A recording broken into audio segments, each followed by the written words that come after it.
Bismillahirrahmanirrahim. Rahimahullahu ta'ala wa nafa'ana bi 'ulumi fid dharain. Allahumma anfa'na bima 'allamtana wa 'allimna ma yanfa'una wa zidna ilma. Hadakumullah wa 'allamakumullah wa lam ta'ala bi rahmatika ya arhamar. Rabbi yassir wa la tu'assir wa bitammin mustaqim wa bi'atika. Para jemaah yang dimuliakan oleh Allah Subhanahu wa taala, kembali melanjutkan pengajian minggu lalu. Masih syarat salat, syaratus tsani istiqbalul kiblati. Syarat salat yang kedua adalah menghadap kiblat. Yajibu istiqbalul ainil kiblat hingga Syafi'i. Nah, masalah menghadap kiblat ini menurut mazhab Imam Syafi'i adalah ain kiblat. Artinya berarti zatnya kiblat, Ka'bahnya benar. Ketika kita berdiri sholat, maka dada kita itu harus benar-benar kalau ditarik lurus memang nyampe ke Ka'bah. Menurut pendapat dalam mazhab Imam Syafi'i yang paling kuat. Cuman nyampe-nya madhabnya itu bisa yakin, secara yakin harus menghadap ke Ka'bah kalau tidak ada penghalang antara kita dengan Ka'bah. Seperti kita memang benar-benar di jero Masjid Haram yang hadap ke Ka'bah, maka tidak ada penghalang.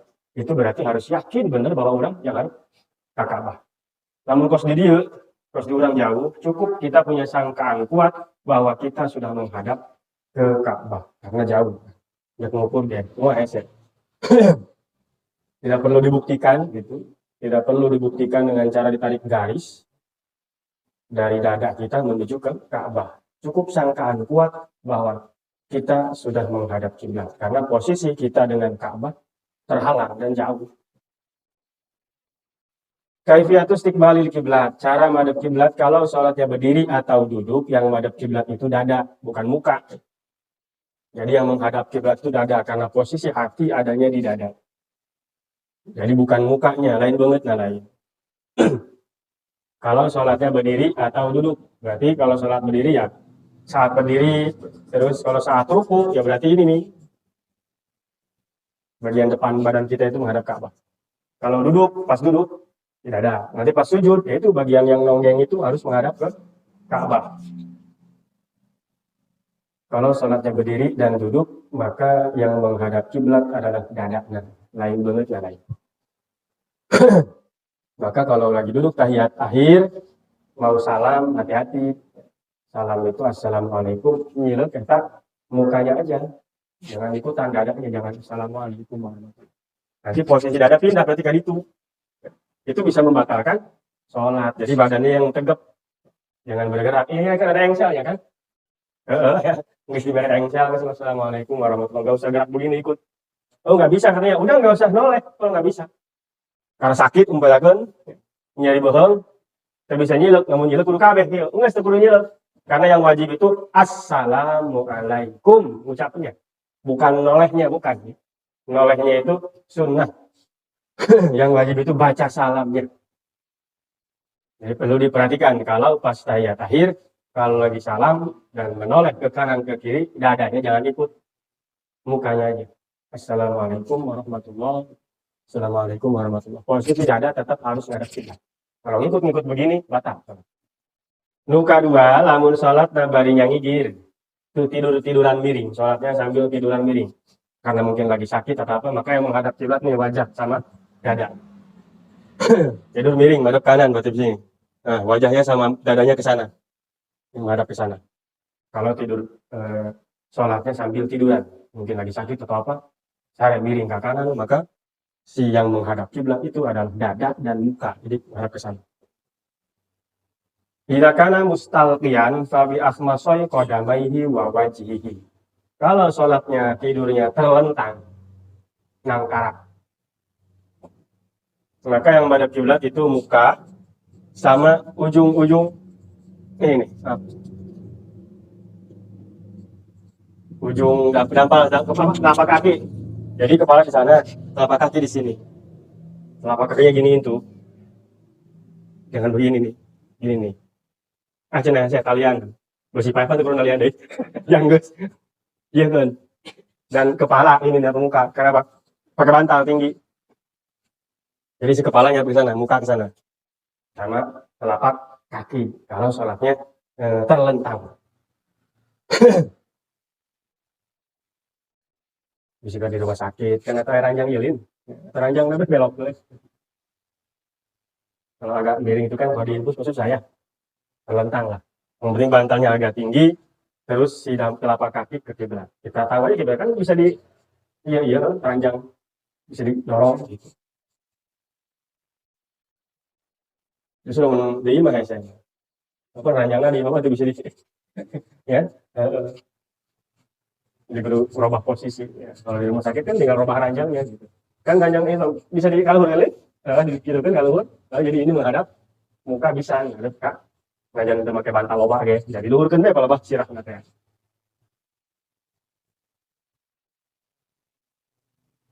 Ya justru, nah, itu menghadap kiblat ada 3 cara. Kalau duduk dan berdiri, maka patokan menghadap kiblat dada.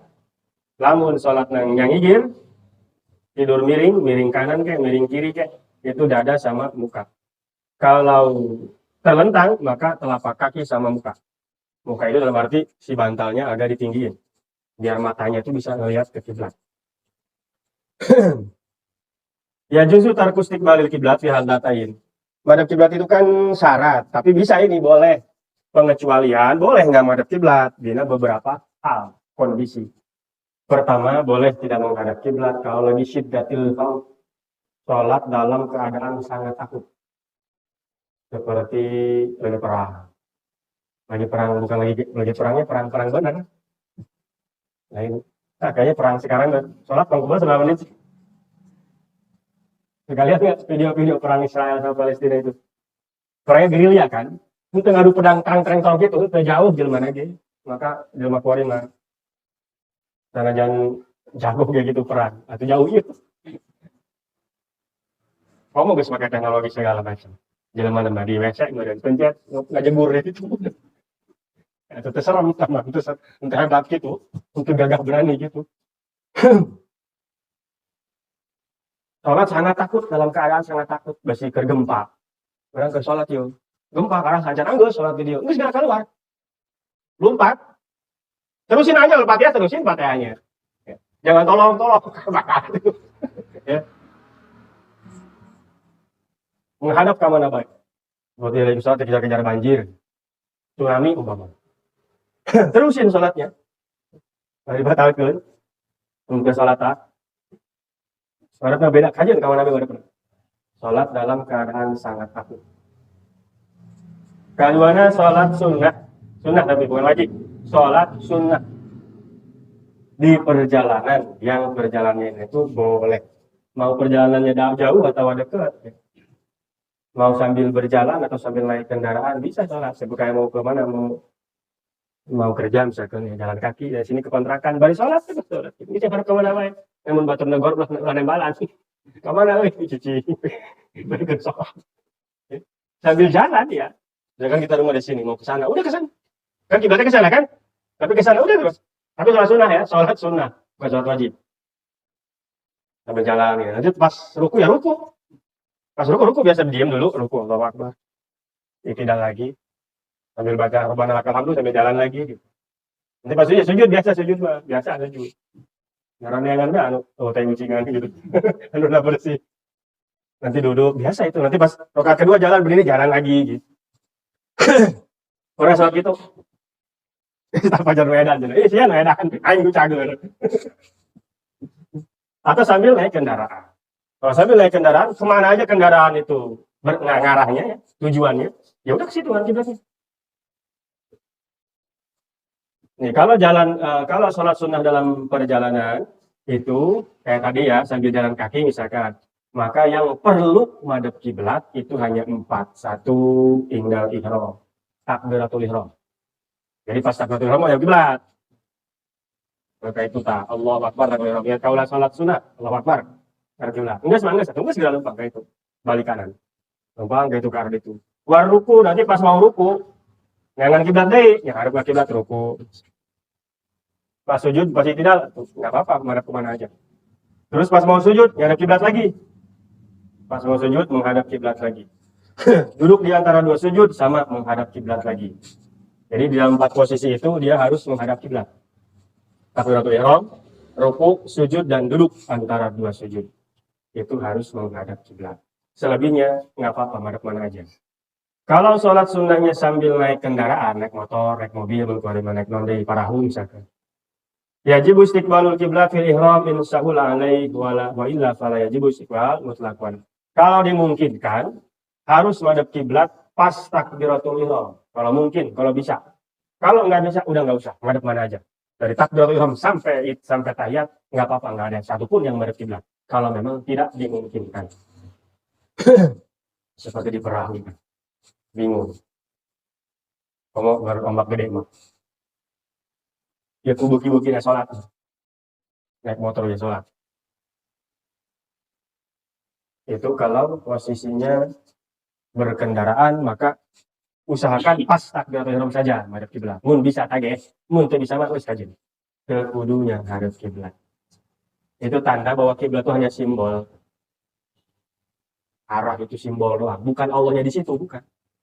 Itu hanya perintah Allah bahwa suruh supaya kalau dohirnya bersatu, harapan hatinya pun bersatu. Maka orang ya sunnah usolli fardhol maghrib sunnah kan? Iya sumut ya nu kadenge ngedohir supaya bisa nulungan hati. Maka kalau umat Islam semua disuruh madhep sono, perintah Allah dohirnya supaya nyana bersatu, ayat titikna. Harapannya hati mereka pun bersatu. Hatinya pun hararosu. Cuma kamana bae menang, oh masjid. Lumayan masjid bingung. Imam yang harap kayak itu. Mau madukan itu, madukan itu. Mau rapi. Itu bukti bahwa menghadap kiblat itu adalah perintah Allah sebagai simbol dalam agama, kewajiban. Ya. Cuman bukan berarti Allah itu di situ. Allah itu bukan di Ka'bah, tapi di hati orang-orang yang beriman.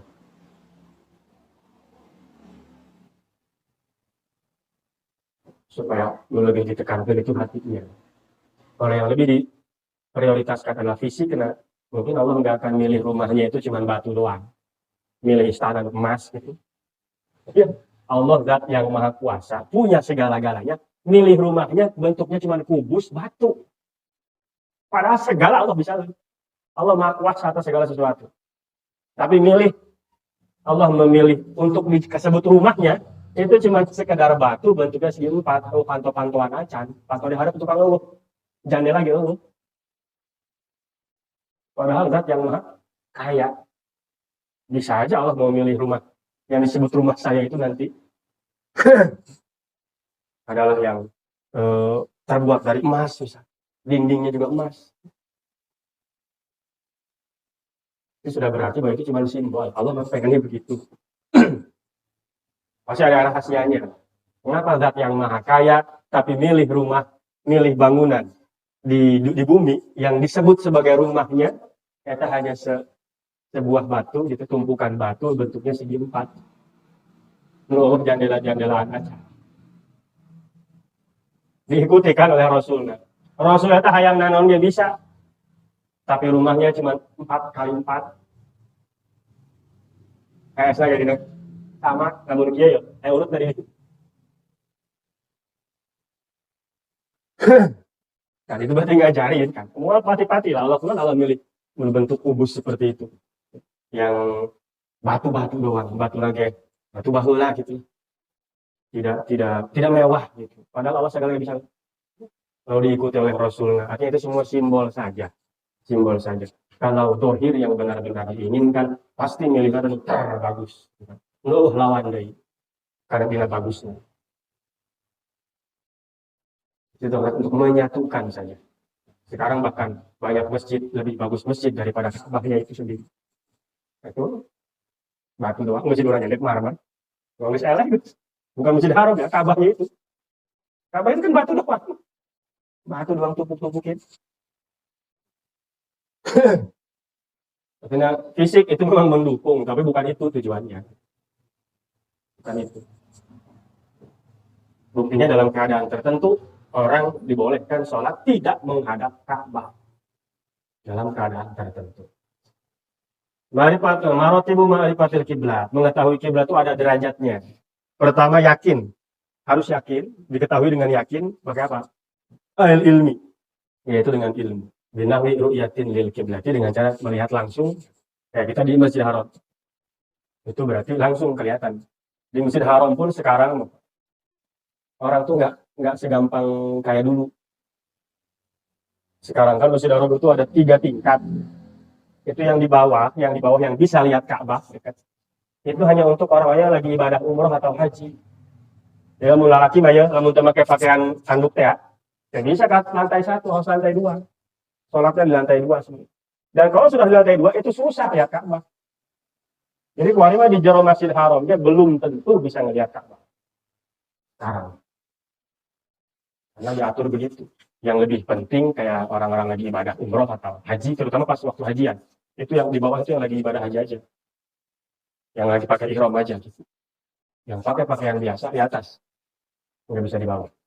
Jadi saya lupa kabar gitu. Segitu di jero masjid. Itu yang pertama, harus yakin menghadap kiblat, harus bisa mengetahui kiblat dengan cara yakin memang karena kita ngelihat langsung. Bi khabari thiqatin an ilmin, yang kedua, atas dasar berita atau petunjuk dari orang yang bisa dipercaya karena keilmuannya. Di mana nih kiblat nih? Kita nggak tahu kita nih. Kayak Syekh Nawawi sama siapa itu? Dulu tuh ada cerita kan. Kiblat itu kemana? Ke sini. Nggak percaya. Ke sini, kata saya ke sini. Kalau nggak salah sama Habib Usman bin Yahya itu. Zaman Belanda dulu ada seorang ulama yang lebih memilih biar dakwah itu mudah, jadi dia dekat sama Belanda. Tujuannya supaya dakwah eta masih bisa dijalankan dan Belanda nggak terlalu galak. Gitu. Namanya Habib Usman bin Yahya di Jakarta itu. Itu ditentang kedekatan dia itu ditentang salah satunya oleh Syekh Nawawi. Pernah aja beda pendapat lah. Kayak cukup bukan kondisi itu kan loba. Nah, kalau gitu loba ulama tanu anti karena partai politik gitu kan. Ayo malah, oh iya tuh itu sudah biasa memang harus begitu. Yang penting mah semua berdasarkan keilmuan, lain duit. Orang ulama ikut politik misalkan, tapi ente neangan duit, memangnya nama untuk benar-benar tapi nyawa niana doa ya Allah kan. Kita tidak bisa mendikte atau memvonis. Itu hanya urusan dia dengan Allah. Hakena mau terus kabaca, kurang hakena mah, tidak bisa kabaca. Jadi itu masih benar, nggak apa-apa memang boleh gitu. Bahkan perlu, yang penting memang nyana lain tujuannya duniawi. Bisa jadi ulama ikut politik itu lebih baik karena tujuannya tidak duniawi daripada yang nggak ikut politik. Kenapa kamu nggak ikut politik? Lu nggak mau lah, takut jamaah saya pada hilang. Atau etan pasti itu dunia mata. Pakai sieun kalengitan jamaah. Ya rata-rata gitu. Alasannya teh diantaranya saya nggak mau ikut politik. Di antara alasannya gitu, bersih jamaah nara dulu. Atau ya bisa kalau kita jamaah banget.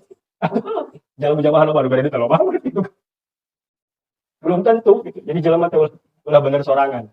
Yang ikut politik ya memang dia mungkin mampu di situ.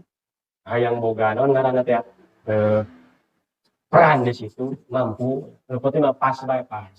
Ngomongin politik nah atuh acara partai. Silahkan ngomongin politik kok acara partai kok. Kayak acara muludan atuh ulah gitu. Doang waktu di bae. Harus porsinya.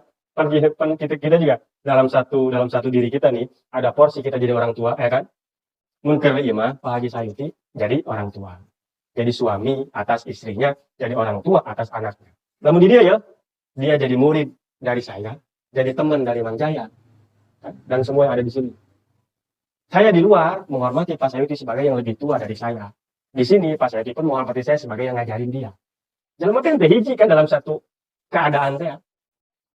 Jadi ke Pak Haji umpamana ngaji di dia sanajan Pak Haji lebih tolot misalkan urang lebih ngorang tetep kudu ngadenge ke urang ulah kieu anyaos atuh ingusana atuh ingusan ieu ya oleh wana gitu kan mung ngadekeun atuh mung ngadekeun ulah ngaji supaya tidak ada hubungan guru dengan murid lamun misalkan ka dieu daek kudu ngadekeun saya walaupun saya lebih muda misalkan tapi di luar lain lagi nanti ada hak-hak lagi. Tidak selalu omongan saya harus diturutin karena di luar teman orang ngobrol ngopi doang kongko biasa. Bukan ngomongin ngaji. Dan saya nggak pas saya mau dengerin, mau nggak dengerin juga terserah. Karena tidak ada tuntutan untuk itu. Namanya lagi bermasyarakat. Posina kan ngomongkan kumaha pilihan orang teh supaya menang. Atau tadi sama mempalebahna ieu teh. Makanya kalau mau ikut berpolitik, silahkan. Ilu nggak sih? Jadi ketua partai. Gitu. Nanti ngomong nah dulu acara gitu. Ulang ngomong ke pengajian.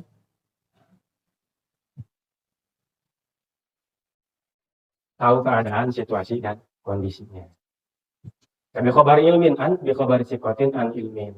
Tahu berdasarkan berita dari orang yang berilmu. Tuh kiblat kemana orang nanyakan karena orang kadang datang di lembur eta ya di mana ya kiblat itu?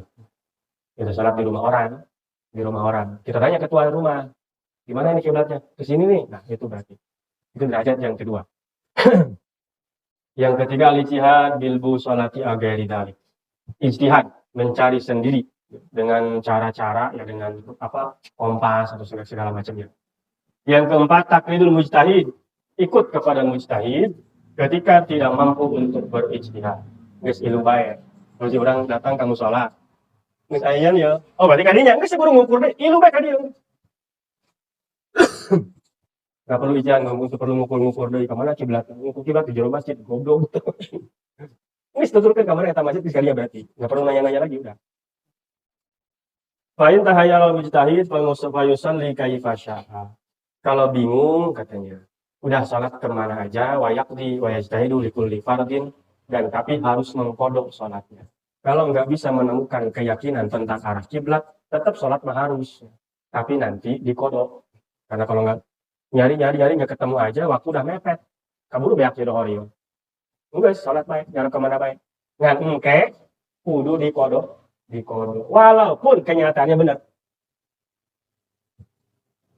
Datang ya orang kasut tepat, misalkan kalau kita lagi kerja atau lagi apa, lagi ke gunung misalkan.